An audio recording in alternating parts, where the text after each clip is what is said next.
நமது நல்லது எதெல்லாம் பண்றோமோ அதெல்லாம் புண்ணியம்.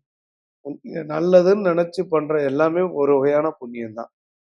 நிறைய பேர் என்ன பண்றாங்கன்னா, ஒரு தப்பு பண்ணா உடனே சாமியோட அந்த சிலைய மூடிடுவாங்க. இல்ல துணி போட்டு மூடிடுவாங்க. தெய்வம் அத பார்க்காது அப்படின்னு. அப்படிலாம் கிடையாது. தெய்வம் மேலேருந்து சிசிடிவி மாரி உங்கள பார்த்துக்கிட்டே இருக்கும். நீங்க பண்ணக்கூடிய நல்லது, கெட்டது எல்லாத்தையும். அத வச்சு தான் இன்னைக்கு அதிகப்படியான பேர் பாதிக்கப்படுறாங்க. இன்னைக்கு நல்லது பண்ணுங்க. உங்களுக்கு நல்லதுன்னு பண்ணக்கூடிய எல்லா விஷயம் பண்ணுங்க. நாங்க இப்போ இந்த உழைக்கக்கூடிய மாற்றுத்திறனாளிகள், வாழ்க்கையில அடுத்தவங்களுக்கு ரோல் மாடலா இருக்கக்கூடியவர்கள கூப்ட்டு, விருது குடுத்து, சிற்றுண்டி குடுத்து, நினைவு பரிசும் குடுத்து அனுப்புனோம். ஒரு 100 பேருக்கு. அவர்கள் முகத்துல அந்த மகிழ்ச்சி இருந்தது.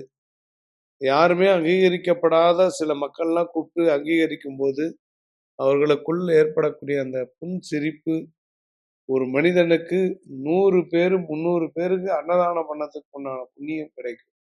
அதனால உங்களுக்கு நல்லதுன்னு எது எதெல்லாம் படுதோ, அந்த வேலைகள் எல்லாம் செய்யும் பொழுது, கை மீது பலன் கிடைக்க வாய்ப்பு உண்டு.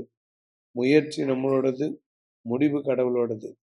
நீங்க பண்ணக்கூடிய நல்லது, கெட்டது எல்லாத்தையும் இறைவன் பார்த்துக் கொண்டே இருப்பார்.